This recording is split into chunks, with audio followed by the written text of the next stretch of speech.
ლეილა ბაღბაია ერთ-ერთი იმათგანია, ვინც ხელით წერის უძველეს ტრადიციას მისდევს. მისი კარიერული წინსვლა ამ სფეროში 2010 წლიდან დაიწყო, როდესაც ყოველწლიურ კონკურსს ქართულ კალიგრაფიას ჩაეყარა საფუძველი. პირველი წარმატების შემდეგ უკვე თვითონ აღმოჩნდა ჟიურის შემადგენლობაში.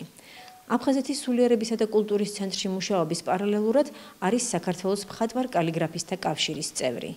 2015 წელი ლეილა ბაღბაიასთვის ნაყოფიერი იყო, რადგან მისი ნამუშევრები იტალიასა და ეგვიპტეში გამოიფინა.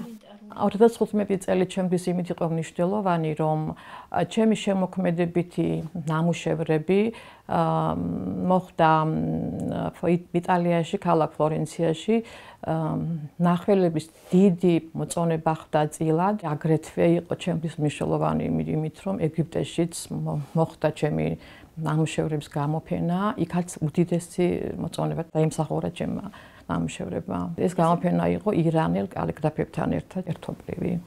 ლეილა ბაღბაია ხშირად მონაწილეობს სხვადასხვა საქველმოქმედო ღონისძიებაში, რისთვისაც 2015 წელს დავით კინწურაშვილის საქველმოქმედო ფონდმა მომავლის გზამ წლის ერთგული და მზრუნველი ქველმოქმედის ტიტულით დააჯილდოვა.